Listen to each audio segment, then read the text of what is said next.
మనం ఏ పరిస్థితుల మధ్యన వెళ్ళినా, ఏ స్థితిగతుల మధ్యన వెళ్ళినా, ఎవరు అడిగినా, ఎవరు నిందించినా, ఎవరు వేలు పెట్టి చూపినా, ఒరే మీరు పాడైపోయారు, మీ జీవితాలు ఎలాగైపోయి, చెట్టుకొకరు పుట్టకొకరు అయిపోయారు, సమాధానం లేదు అని ఎవరైనా అన్నా, చూడండి, నీకు దేవుడికున్న ఆ పరిచయము నిన్ను ఏమనాలి చెప్పనా? ఎన్ని అనుకుంటారు అనుకోండి. నేను నా దేవుడి దృష్టిలో ఎంత యథార్థంగా ఉన్నానో ఒక రోజున, ఒక సమయాన అది నిరూపించే రోజు ఒక రోజు వస్తుంది. దేవునికి స్తోత్రం, హల్లెలూయా. చూడండి, అబ్రహాము దేవుడే చూసుకున్నాడు. చూసుకున్నాడు అన్నాడా? అన్నప్పుడు జరిగింది ఏంటో తెలుసా? ఒక సేవకుడు, ఒక మిషనరీ ఎంత చక్కగా చెప్పాడు తెలిసిన, భలే సంతోషం వేసింది. ఆ గొర్రె పిల్ల, ఆ పొట్టేలు ఆ కొండ మీదకి ఎలాగొచ్చింది? అది ప్రశ్న. ఒక ఆయన ఏమన్నాడు తెలుసా? అబ్రహాము ఇస్సాకు కట్టెలెట్టుకుని ఆ మోరియా పర్వతం ఇటువైపు నుంచి ఎక్కుతూ ఉంటుంటే అబ్రహాం అన్నాడు కదా, దేవుడే చూసుకున్నాడని. దేవుడు ఏం చేశాడు తెలుసా? వారి ఇరుగురు కొండ ఎక్కడ నుండి పైకెక్కుతూ ఉంటుంటే ఇటువైపు నుంచి పొట్టేలుని ఎక్కిస్తున్నాడు దేవుడు. దేవునికి స్తోత్రం. చూసారా, మాట చెప్పగా నాకు ఒళ్ళు జలధరించింది. అంత గొప్ప దేవుడు మన దేవుడు. సమస్యకు పరిష్కారం, చీకటికి వెలుగెలగో, అబద్ధానికి నిజమెలగో, మంచోడికి చెడ్డోడు ఎలాగో, సమస్యకు పరిష్కారం కూడా పక్కనే పెడతాడు దేవుడు. దేవునికి స్తోత్రం. అబ్రహాము ఇస్సాకు పర్వతం ఎక్కుతున్నారు, గొర్రె పిల్ల కూడా పర్వతం ఎక్కుతుంది. దేవుడికి మహిమ కలుగునుగాక. హల్లెలూయా. అందుకే మనందరము కూడా సాఫీగా సాగిపోతుంది భక్తి అనుకుంటే దేవునికి స్తోత్రం, మంచిది. కానీ ఒక రోజున అగ్ని కొలుములు వేయబడే రోజు ఒకటి వస్తుంది.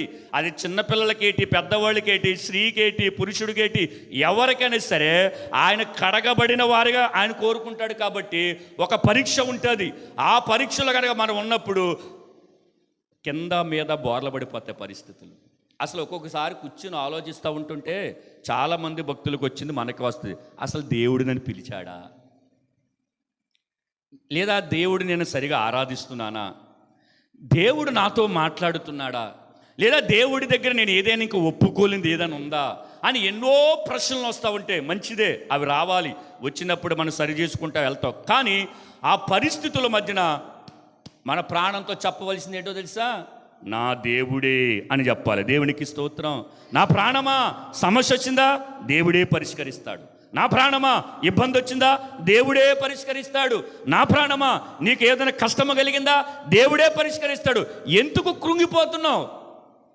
ఎందుకు నీరసపడిపోతున్నావు?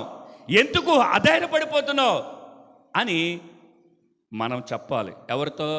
మన ప్రాణముతో. మన ప్రాణముతో. నేను అంటాను, సిగ్గుపడిపోతాడు అపవాది. దేవుడికి మహిమ కలుగునుగాక. హల్లెలూయా. తనకి ఎదురైన పరిస్థితులు తట్టుకునే వయసు కాదు, భరించే ఓపిక లేదు. అటువంటి పరిస్థితుల మధ్య ఉన్న అబ్రహాము గారికి దేవుడు మాట్లాడినప్పుడు అంటాడు, దేవుడే చూసుకుంటాడు. ఏ స్థితిలో అయినా సరే దేవుడే చూసుకుంటాడని గనక మనం ఒక తీర్మానానికి వచ్చి, ఎటువంటి తీర్మానం చెప్పనా?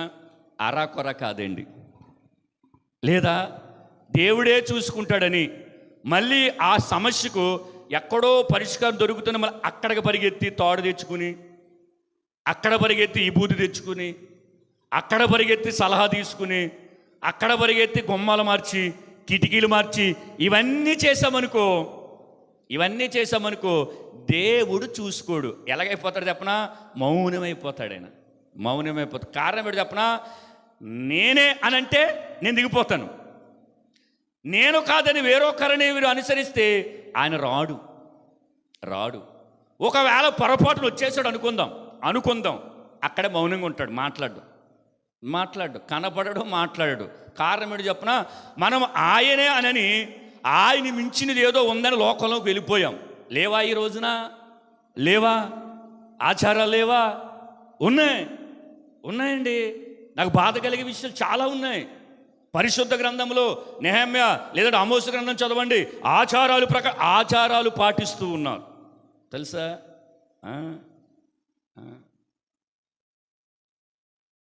ఇల్లు కట్టుకుంటే ఎవరైనా చచ్చిపోతే వారు గర్భము దాల్చితే ఎల్లరు.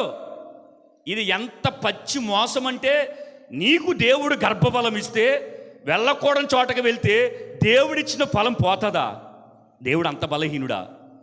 ఇల్లు కట్టుకుంటే ఇంటి దగ్గరికి వెళ్ళరాడి. పోనీ ఇవన్నీ బైబిల్ ఎక్కడ ఉందో చెప్పండి.